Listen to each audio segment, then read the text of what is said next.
vous écoutez les podcasts d'Authentic Talent. Je suis Chloé Toiti, fondatrice d'Authentic Talent, qui est un cabinet de conseil en talent management, également distributeur officiel de Hogan Assessment en France. Et chez Authentic Talent, on a la chance d'accompagner des structures de toute taille et de tout secteur autour de leurs enjeux de sélection, d'accompagnement individuel ou collectif. Et on a créé ce podcast pour aller explorer avec des dirigeants et des experts RH les différents enjeux humains d'aujourd'hui et de demain. Aujourd'hui, je reçois Laetitia de Montgolfier, directrice exécutive ressources humaines de Lidl France. Bonjour Laetitia, merci d'être avec nous aujourd'hui pour ce podcast. Bonjour Chloé, merci de l'invitation. Avec plaisir. Écoute Laetitia, pour ceux qui ne te connaîtraient pas, je vais faire un rapide déroulé de ton parcours avant de nous lancer dans le vif du sujet. T'hésites pas à m'interrompre. Donc aujourd'hui, tu es directrice exécutive RH chez Lidl France. En termes de parcours, tu as un parcours à la fois très riche et à la fois multiculturel. Tu as un diplôme de psycho, un diplôme RH aussi. Et tu t'es lancée directement chez Coca au démarrage, où tu as fait plusieurs choses côté RH et notamment des relations sociales. Tu es ensuite partie chez Veolia, puis chez RKW, qui est une entreprise de plasturgie allemande, pour finalement arriver chez Amazon, qui a été une expérience dont on s'est parlé en off intense et enthousiasmante, où tu étais donc DRH France. Tu as fait un passage par une start-up et puis tu es arrivé il y a 1 an et demi au sein de Lidl France. Est-ce que c'est bon ? C'est à peu près correct, effectivement, avec 2-3 détails entre les deux, mais c'est ça. Merci. Et ben, du coup, justement, qu'est-ce qu'on ne sait pas sur toi ? Qu'est-ce que tu n'as pas encore dit dans un podcast ou ailleurs et que tu aimerais partager aujourd'hui avec notre audience ? Alors, on en parlait tout à l'heure de savoir qu'est-ce qui pourrait avoir un intérêt ou qu'est-ce que je pourrais ne pas avoir dit. Alors, la question et la surprise étaient, mais pourquoi une start-up après des grosses structures ? J'ai passé sur mon dernier poste chez Amazon 2 ans presque en full virtuel entre l'Inde et les US et avec des contacts très haut niveau dans la stratégie RH. Et j'ai eu besoin de retrouver du très terre à terre et du très opérationnel, donc de remettre les mains dans des sujets très opérationnels RH. Et c'est pour ça que j'ai rejoint une scale-up qui était déjà un peu grosse pour remettre à plat finalement l'ensemble des process RH, je l'ai créé même pour certains, et construire la stratégie avec l'équipe RH. Donc vraiment avoir le full scope et un peu les mains dans le cambouis. Et c'est ça que j'aime bien. Enfin, j'aime bien ce côté, tu vois, sentir ta contribution, ta valeur ajoutée directement auprès des salariés. Je suis une passionnée des RH et j'ai besoin de voir et de sentir. Ouais. Oui, bah ça s'entend et ça se sent, justement. Et oui, bah c'est intéressant à une époque où on se parle beaucoup, et dans les épisodes précédents également, de l'impact du full virtuel sur les équipes. C'est aussi intéressant de voir que ça a des impacts aussi sur la DRH, sur tout le monde en fait, et qu'on va mettre en place des choses différentes aussi pour pouvoir répondre à ses propres besoins. Oui, il faut trouver le bon équilibre, voilà. C'est tout l'enjeu. Et il y a des gens à qui effectivement ça correspond très très bien. On pourrait faire un épisode là-dessus à un moment ou à un autre. En fait, quand je t'ai proposé de participer à ce podcast, ma première question, ça a été de me dire finalement, aujourd'hui, une entreprise comme Lidl, c'est quoi les gros enjeux que tu as à traiter côté RH ? Maintenant que tu es depuis 1 an et demi, qu'est-ce que tu pourrais nous décrire de la big picture ? Les enjeux, ils sont multiples. Évidemment, c'est d'accompagner l'entreprise et son développement au service des clients.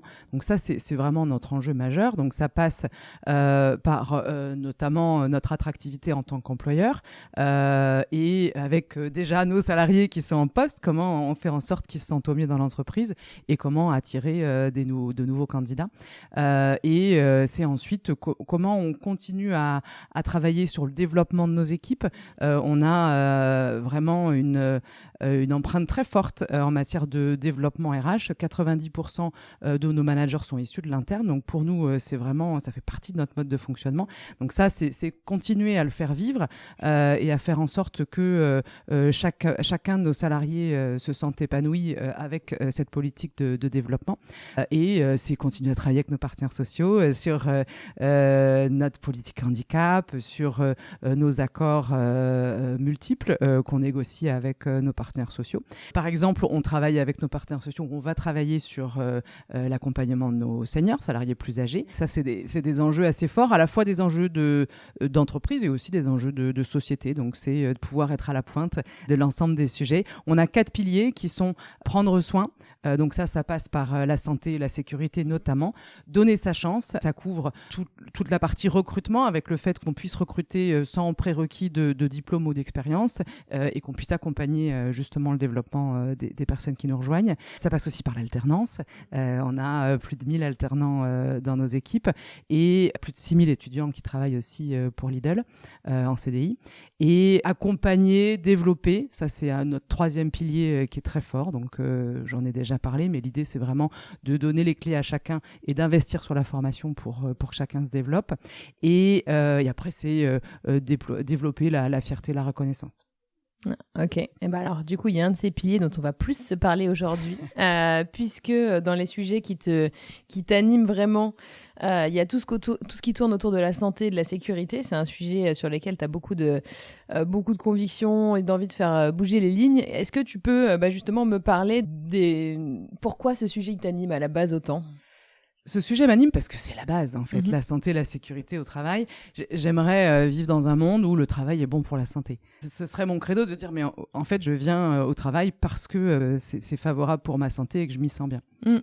C'est, je pense, la phrase clé qu'on retiendra de l'épisode, puisque on entend quand même plein de choses autour de ça. Est-ce que quel rôle le travail joue sur la santé, le bien-être au sens large, etc. Ouais, mais moi je crois beaucoup. Évidemment, il y a la partie physique, mais aussi il y a toute la partie santé mentale, psychologique. Et je trouve que le fait de travailler au sein d'une équipe avec un collègue animé, avec des collègues animés par un manager, voilà, ça contribue aussi à notre équilibre. Donc c'est clé. Effectivement, avec toute la dimension aussi du lien social qu'on trouve au travail et qui est essentiel.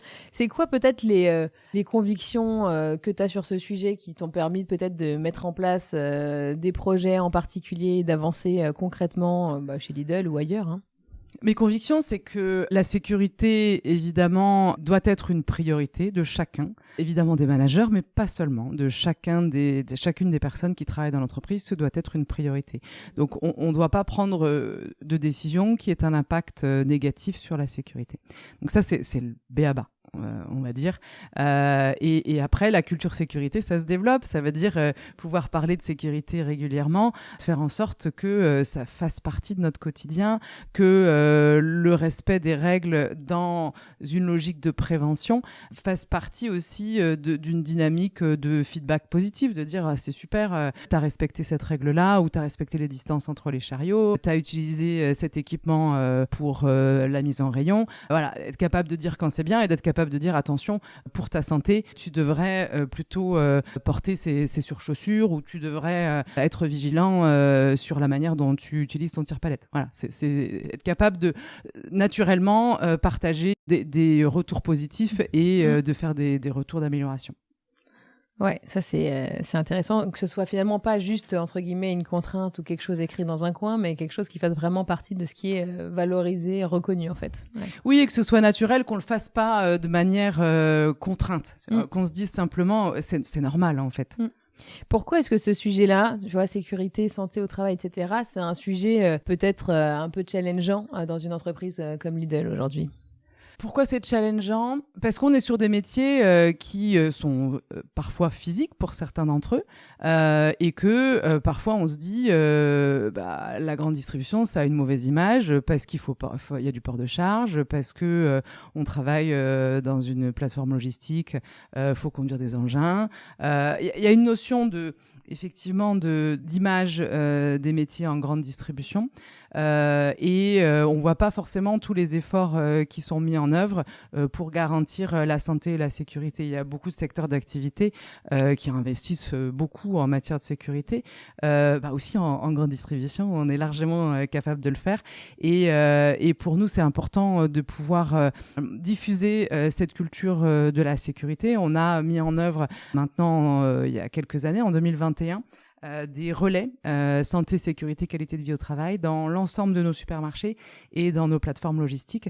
Et ces relais, ils sont vraiment, ils sont formés et ils animent toutes les démarches autour de la santé et de la sécurité et de la prévention de manière générale dans l'ensemble de nos établissements. Alors ça, c'est un sujet dont on s'était parlé effectivement et que je trouve vraiment intéressant parce qu'il y a cette logique de comment est-ce que tu décuples finalement ton impact sur ces sujets-là grâce à ces relais. D'où est venue l'idée? Ça a été quoi finalement quelque part les ressorts pour réussir à mettre ce projet à bien? Parce que j'imagine qu'une fois que tu les as identifiés, ça se fait pas tout seul. C'est quoi les clés derrière tout ça? Les clés, c'est en effet d'identifier ton réseau. Donc d'avoir des référents, de les former, ça c'est la clé, de leur donner des bases et ensuite de créer finalement cette animation qui fait que s'ils ont une question, ils savent à qui s'adresser. Et il y a une logique aussi de partage de pratiques et d'émulation sur ces sujets santé, sécurité, qualité de vie au travail qui du coup se crée. C'était des gens ceux que tu as identifiés étaient déjà tous passionnés par le sujet. Ah non, pas tous. Non, pas tous, parce que forcément, quand tu te lances, alors on a fait un appel à volontariat, on n'a pas eu toujours suffisamment de volontaires. Ça arrive. Donc, il y a certains à qui on a demandé de tenir ce rôle. Ce sont des adjoints managers, donc des adjoints du responsable ou du directeur de supermarché. Et en plateforme logistique, il y a aussi des référents qui sont dédiés. Et sur les supermarchés, effectivement, l'idée et l'enjeu, c'est d'accorder du temps. Quand on est sur la tenue d'un supermarché, sur l'activité commerciale, c'est pas forcément très simple de se dire là c'est du temps que je vais dédier pour mon rôle de capitaine SQVT. Et alors comment justement vous assurez que, parce que j'imagine à très court terme, on se rend compte qu'il y a un temps que je peux passer directement pour le business du magasin, et puis il y a ce temps-là à dédier. Comment est-ce que tu as réussi à faire en sorte que ça se mette vraiment en place? C'est clairement l'équipe. On a une équipe nationale et des équipes dans chacune des régions. On a 25 régions et 1600 supermarchés. Donc c'est quand même un réseau de 1600 personnes, plus les 25 plateformes. Et donc on a des équipes au niveau national et au niveau régional qui coordonnent. C'est vraiment eux la clé de ce mode de ce fonctionnement. Et finalement, les enjeux, c'est d'abord de définir les missions. Qu'est-ce qu'on attend d'eux, sur quoi ils peuvent intervenir et où leur rôle s'arrête aussi. Il y a des sujets sur lesquels on leur demande pas d'aller. Il y a des problématiques très personnelles sur lesquelles on peut alerter, mais c'est pas forcément eux qui vont aller prendre en charge des situations très spécifiques comme des violences sexuelles par exemple ou des problématiques d'ordre médical. Ça, on va les orienter, on va les aider à orienter, mais c'est pas forcément à eux de traiter. C'est aussi à nous d'être clairs. J'imagine être à l'écoute finalement quelque part des sujets de santé mentale ou physique de leurs coéquipiers. Tout à fait. Ouais. Et l'enjeu, donc, c'est de définir les missions et ensuite de définir aussi du temps qui peut être consacré à cette mission. Et là, on vient de le rajouter sur les plannings, donc on le formalise. C'est possible, on peut planifier son temps sur ce rôle de capitaine SQVT. C'est pas juste quelque chose que je fais un petit peu quand j'ai le temps, en plus de tout le reste, en fait. C'est vraiment... Ou dont je me dis à la fin de la semaine, zut, j'ai rien fait cette semaine sur mon rôle de capitaine SQVT. Non, c'est effectivement son rôle de référent qu'on a la latitude de pouvoir exercer. Et alors du coup, c'est encore assez récent comme initiative, ça fait quoi? Ça fait 1 an et demi C'était 2021. Voilà, 2021.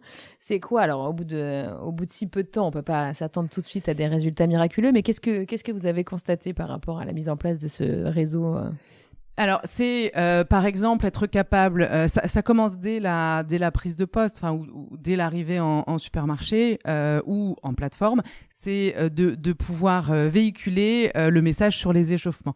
Quand on commence sa journée de travail, on s'échauffe. Donc ça s'appelle PEPS pour des équipes en pleine santé. On s'échauffe avant de mettre en rayon les fruits et légumes, avant d'aller faire sa préparation en plateforme. Ça doit devenir un rituel. Ça met du temps à se mettre en place, mais ça doit devenir un rituel. Donc c'est les échauffements, donc c'est les bonnes pratiques qu'on va aller mettre en place, c'est les règles de sécurité. Là, on va lancer une minute sécurité pour rappeler de manière très régulière nos règles de sécurité ou les attentes, les standards en termes de sécurité. Et ensuite, c'est de pouvoir être le référent sur des problématiques d'accompagnement, par exemple sur des thèmes autour du handicap. J'ai une question. En fait, mon référent, mon capitaine SQVT, il est capable d'y répondre. Ou d'orienter s'il ne sait pas répondre. Ouais. Donc encore une fois, on revient sur le sujet, il faut qu'il soit quand même bien formé, parce que ça comprend quand même pas mal de... Il y a une dimension animation qui est très forte, effectivement. Ouais. Je me permets d'interrompre 15 secondes votre écoute. Si vous êtes encore avec nous, c'est que le contenu vous plaît et on vous a compilé toutes les idées, les messages clés, les conseils de nos interlocuteurs sur notre site internet authentiquetalent.fr. Donc je vous invite à aller y jeter un œil. Le lien du site est dans la description de cet épisode. Bonne écoute. Ok. Est-ce que vous avez vu des résultats? J'imagine que peut-être c'est tôt, mais c'est ce que doivent attendre certains qui nous écoutent. Est-ce que vous avez vu des résultats sur, j'en sais rien, la baisse des accidents ou ce genre de choses? Ça fait 5 ans qu'on continue à baisser en termes de taux de fréquence et de taux de gravité. C'est jamais suffisant. Donc on continue à travailler sur ces thématiques-là. C'est difficile de dire est-ce que c'est directement lié à la mise en œuvre des capitaines SQVT ou pas. Ce qu'on voit aussi, c'est l'augmentation de notre taux de travailleurs handicapés dans nos équipes. Mais ça va aussi avec notre politique handicap qu'on a lancée avec le premier accord handicap il y a un peu plus de 3 ans. Voilà, donc évidemment, ça contribue à la création d'une culture autour de la santé, de la sécurité, une culture de la prévention. Voilà, c'est difficile à mesurer. On le monitore à travers nos résultats sécurité, mais ce n'est que partiel en termes de l'impact reçu. Ouais, puis j'imagine que si sur le sujet handicap, vous voyez une hausse, ça parle aussi d'une meilleure sensibilisation, parce que c'est pas que des personnes en situation de handicap que vous êtes allés recruter, mais c'est des personnes en interne aussi qui se sont identifiées. Oui, tout à fait. Ouais. C'est de pouvoir expliquer les intérêts d'aller se faire reconnaître en qualité de travailleur handicapé, et ensuite d'accompagner sur des aménagements de poste, par exemple. Ouais. Ok, donc un vrai sujet finalement quelque part de sensibilisation, mais vraiment collectif sur tous ces sujets-là. Tout à fait. Alors, j'imagine qu'il y a quelque chose de très différent entre traiter les sujets santé et sécurité au sein d'une structure comme Lidl où tu as 1500 magasins répartis à peu près partout avec des tailles en plus d'équipes très très différentes versus la façon dont tu as dû voir traiter le sujet chez Amazon. C'est très différent. En effet, 1600 supermarchés et des plateformes logistiques chez Amazon où t'as tout le monde sur le même site. Ça n'a rien à voir. Donc, c'est tout l'intérêt de notre réseau, c'est de pouvoir finalement avoir des référents sur chacun de nos supermarchés qui soient capables d'animer et de répondre ou d'être à l'écoute des thématiques. En effet, c'est facile de se dire, c'est facile. Non, c'est pas si facile en vrai. Mais c'est plus simple quand tu es sur un site donné d'aller faire respecter une règle sur le parking, d'aller faire respecter une règle sur la circulation des engins parce que tu vois, t'y es. Tu peux y passer toute la journée ou y passer plusieurs fois dans la semaine. Voilà. Là, sur 1600 supermarchés, il faut que tu comptes sur ton réseau. Ouais. Hyper intéressant. Aujourd'hui, il y a la question de ce qui marche et en tout cas, même si on n'a pas des résultats ultra précis, on sera ravis d'en reparler dans 1 an, 2 ans, 3 ans pour voir comment ça évolue. C'est quand même très positif. C'est sans fin de toute façon, mais au moins de constater un peu l'évolution. Est-ce qu'il y a des choses que tu ferais différemment sur ce sujet ou des choses avec le recul, voilà, où tu te dis on n'aurait pas dû, on aurait dû le faire probablement dans un autre ordre, je sais pas. Différemment, je sais pas, parce que ce qui a été lancé, c'est pas moi qui l'ai lancé, ça a été lancé par les équipes avant mon arrivée, et je trouve que c'est pour moi une vraie force. On peut toujours continuer à améliorer. Je pense que, tu vois, dans l'activité, on a évidemment des indicateurs qui sont des indicateurs économiques, des indicateurs RH. C'est vraiment de s'assurer que finalement la sécurité c'est un incontournable. Si t'es bon sur tous les autres, mais pas sur la sécurité, en fait t'es pas bon. Et ça pour moi, c'est vraiment les messages qu'il faut qu'on réussisse à faire passer. C'est une priorité, c'est pas discutable. Ouais, ok, très clair. Et peut-être, je sais pas aujourd'hui, que vous pouvez vous retrouver challengé sur le modèle de polyvalence qui vous caractérise ici par rapport à d'autres enseignes de la grande distribution. Je sais pas le point de vue des candidats vis-à-vis de ça, par exemple, ou même en interne, parce que c'est sûrement aussi un peu plus exigeant. Qu'est-ce que tu peux nous dire là-dessus? Alors, la polyvalence, c'est effectivement ça fait partie de notre modèle. Et pour moi, c'est une vraie force, puisque cette polyvalence, ça apporte à la fois de la diversité dans ton job, de la diversité de compétences, donc c'est favorable pour ton développement, et de la diversité dans la posture, dans les postures, et donc c'est favorable à ta santé et ta sécurité. Et pour moi, c'est 3 points qui sont clés. On l'explique parce que, en effet, c'est la façon dont on exerce notre activité, et on le revendique clairement, parce que pour nous, ça crée une dynamique, encore une fois, de développement, de posture et une diversité au service du client, qui pour nous est très favorable.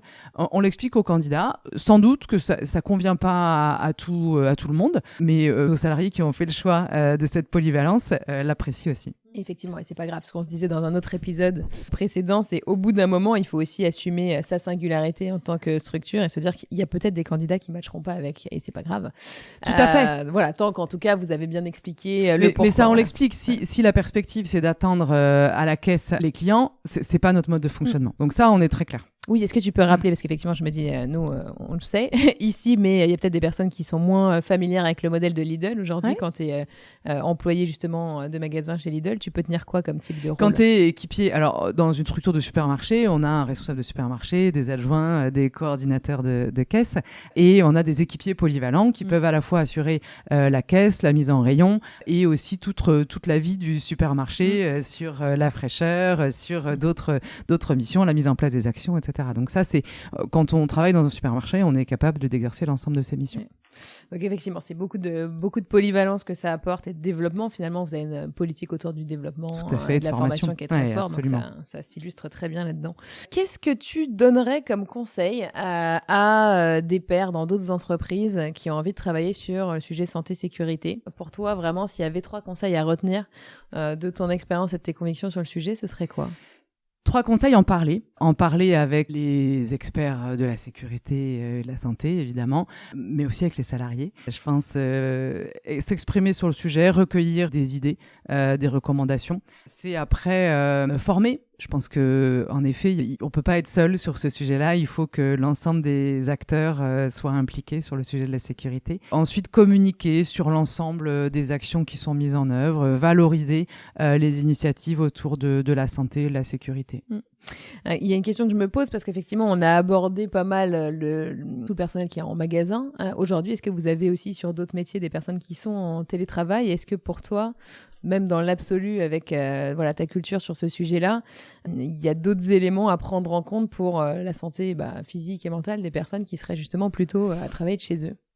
Alors, on a sur le télétravail, sur les sièges et les directions régionales, on a entre 1 et 2 journées de télétravail.